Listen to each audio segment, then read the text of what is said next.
Listo. Hay que recordar, chicos, que les dejé un manual, el cual nos va a servir para realizar nuestras tareas. Vamos a hacer los cuestionarios y la información que está ahí vamos a tomarla como base. Entonces, ¿ya lo descargaron? ¿Sí? Recuerden también, bueno, el archivo que les subí está en PDF. Pueden convertirlo a Word para que puedan escribir sobre el archivo las respuestas de los cuestionarios, ¿sí? O bien únicamente convierten la página donde viene el cuestionario y ahí transcriben. Recuerden que todas nuestras tareas son a Word o PDF si el archivo está muy pesado. Les voy a compartir la presentación brevemente de lo que es la introducción de la materia. Ustedes ya subieron su tarea, ¿verdad? Sí, maestra. Muy bien. ¿Ya ven la pantalla atrás?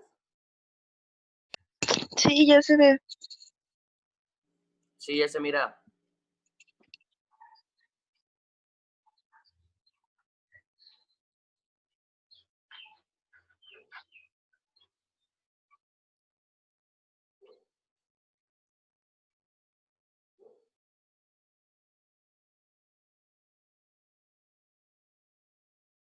Ok.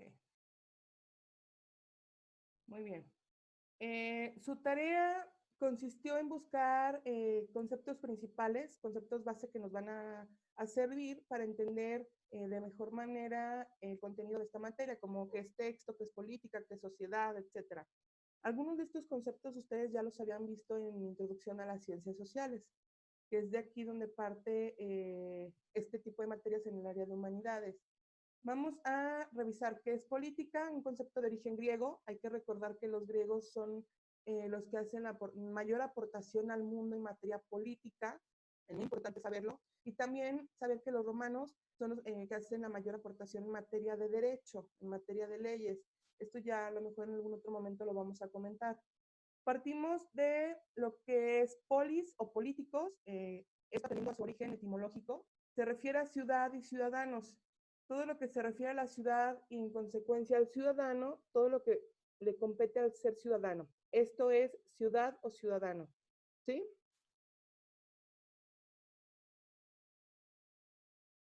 La ciudad es un ser viviente que se hace para que sea habitada por el hombre. El hombre vive en la ciudad, pero la ciudad vive en él. Esta agrupación de individuos se le denomina democracia. Aquí es bien importante también entender algo que para los griegos no existía una diferencia entre individuo y ciudad o Estado, ya que decían que el mismo individuo formaba el Estado. Era parte inherente de él, por lo que no se podía separar una cualidad o una característica de la otra. Aquí tenemos que ciudad es igual a Estado. El pueblo griego antiguo no concebía la subordinación de una ciudad a otra. ¿Esto a qué se refiere? A que una ciudad gobernara o manipulara a la otra. Cada ciudad o cada pequeño agrupamiento para los griegos era independiente, era soberano, ¿sí? Ciudad era igual a Estado. Aquí también hay que recordar, por ejemplo, en nuestras civilizaciones, en Mesoamérica, los mayas también tenían esta característica. Ellos no generaban imperios. Si bien iban conquistando otras ciudades, se les concedía autonomía y no eran subordinadas a un ente mayor. Todos los ciudadanos varones, no importaba si eran pobres o tenían otra característica, poseían derechos políticos. También aquí es importante la cuestión de cómo participaban estos ciudadanos en la política en el Estado. Tenían derechos y privilegios y eran diferentes esos derechos, pero atendiendo, por ejemplo, si eran hombres, mujeres, niños, o venían de otros lugares, pero otros tenían derechos según sus características, ¿sí? Hay que recordar, por ejemplo, en Roma, que lo vamos a ver después con otros personajes, hay esclavos y estos no tenían derechos frente a sus amos. Entonces, esta cuestión también fue una figura muy importante. Para los griegos, no. Todos tenían derechos, pero atendiendo a su característica fisiológica, digamos. En Grecia existieron principalmente 3 ciudades que tuvieron gran apogeo, como fue Corinto, Atenas y Esparta. A lo mejor algunas de estas ya las han escuchado, sobre todo Esparta, por estas series y que se hicieron famosas los espartanos. La más destacada fue Atenas, que fue una cuna de cultura, democracia, filosofía, fue donde se generó todo, se gestó, fue el centro, epicentro de la generación de la cultura griega hacia el mundo. Los griegos tenían costumbres en cuanto a su manera de organizarse. Vamos a poner por acá. En los cuales se les permitía la participación del pueblo en asuntos públicos por medio de asambleas. Ellos generaban pequeñas reuniones en donde participaban y de acuerdo a su jerarquía hacían aportaciones. La autoridad no estaba basada en una sola persona, sino que se dividía en varios jefes. Y aquí, en los griegos, se reconocía el consejo de ancianos, cosa también muy similar con nuestras culturas mesoamericanas. Los teóricos políticos de esa época consideraban a la ciudad-estado como el sitio donde debía desarrollarse el humano, de forma plena. Debía albergar, contener todo lo fundamental para que el hombre se desarrollara, ¿sí? Era el centro, el desarrollo humano.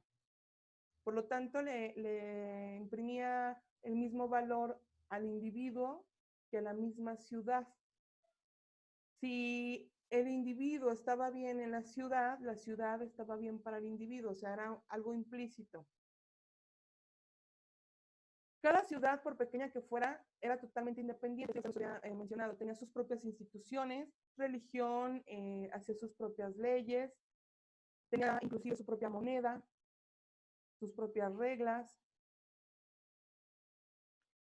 Estas ciudades tenían una estructura muy particular. Era la ciudad, digamos que la metrópoli, el centro, tenía una pequeña porción de tierras para cultivar y trabajar, bosques, que comúnmente se encontraban en las ciudades, en lugares en donde pudieran obtener agua, vegetación, etcétera. Y construían sus ciudades, no sé si han visto algunas fotografías de Grecia, a lo alto. Esto les daba como una pequeña ventaja sobre sus enemigos, porque podían divisar en cuestión de materia territorial. Sabemos que pues Grecia está rodeada de mar. Entonces esto les permitía poder divisar a sus enemigos y a lo mejor tener una ventaja sobre ellos. Entonces, todas las ciudades son construidas en las alturas y de ahí ya sus tierras para trabajo y alrededor pues son bosques y demás.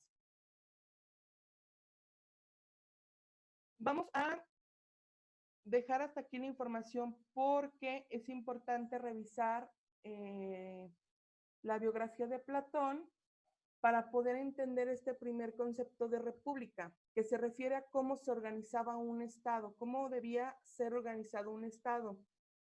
Si vamos a nuestra plataforma, tenemos la biografía de Platón, chicos. Vamos a esperar que se cargue. ¿Alguien ya la vio? ¿Qué me puede decir?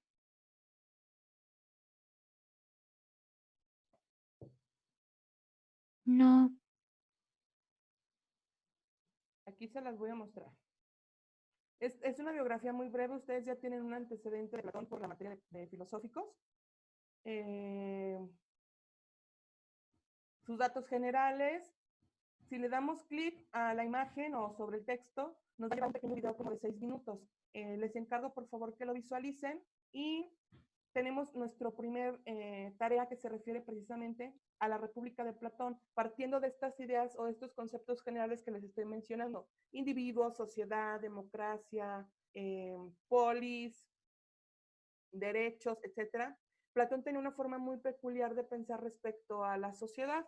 Entonces, es importante que comencemos primero por leer un poco acerca de su obra para entenderla. En el manual está muy breve, muy resumida la información. Sin embargo, yo les voy a complementar para que puedan estructurar de mejor manera su mapa mental con un par de esquemas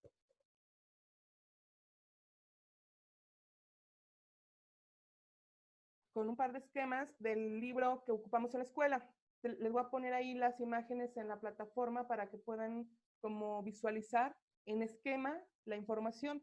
Y en su manual viene el texto, digamos que en prosa, para que ustedes puedan complementarlo.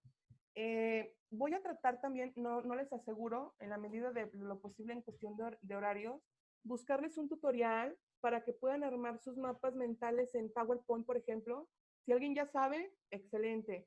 Esta cuestión de organizar gráficos, estructurar, luego se les complica y la mayoría de nuestras tareas son mapas mentales. Entonces voy a tratar de buscarles algún tutorial para estructurar mapas mentales, mapas conceptuales, etcétera, en PowerPoint y que puedan enviar sus tareas con una mejor presentación, ¿sí? No les aseguro que ya de hoy esté el tutorial, pero voy a tratar de hacer lo posible por buscárselos y dejarles ahí el enlace para que lo revisen, ¿sí? Chicos, ¿alguna duda con lo que es la introducción a los griegos, política, sociedad? A ver si ya pueden activar sus micrófonos. No, Miss, ninguna. ¿No? No. ¿Con la tarea? Ninguna. Aquí es mapa conceptual. Recuerden también importante diferenciar entre mapa conceptual. El conceptual es de dibujos y el mental sí lleva. Más bien el conceptual lleva las ideas principales y el mental es como con dibujitos. ¿Sí, no? Sí, de hecho sí. Es mapa mental el primero que se las dejo para que lo puedan visualizar. Profe. Mapa mental. Amy. Sí, es mapa mental, solo que estaba diferente el título que el contenido y ya se los corregí. Es que tenía una duda. A ver, dime. ¿Sus clases van a ser a las 8:30 o a las 8? La clase es a las 8. La sesión Zoom puede variar el horario. Yo les comenté que de 8:30 siempre va a ser dentro de su horario de entre 8 y 9. Ok. ¿Sí? En ocasión a lo mejor vamos a tener dos invitaciones porque no nos va a alcanzar el tiempo, que tenemos Ok. limitado el horario en Zoom, que nos da nada más 40 minutos, entonces a lo mejor necesitamos en una sesión 2, pero eso ya, conforme el material, la información que se comparte sería, yo les digo, es 8:15, a las 8, pero su clase inicia a las 8 ya que la puedan visualizar, ¿sí? Ok, gracias. ¿Alguna otra duda, chicos, con su tarea? Entonces va a ser mapa mental. Sí, es mapa mental. Ok. ¿Sí? Es mapa mental la primera. ¿Alguna otra duda, chicos? No, ninguna. Francisco. Ahí estás. No, maestra, Ok. ninguna duda. Alan. No, maestra, todo bien. Ok, correcto. No, Eduardo. todo está bien, maestra. Gracias. Muy bien, chicos. Entonces, vamos a terminar nuestra grabación por el día de hoy.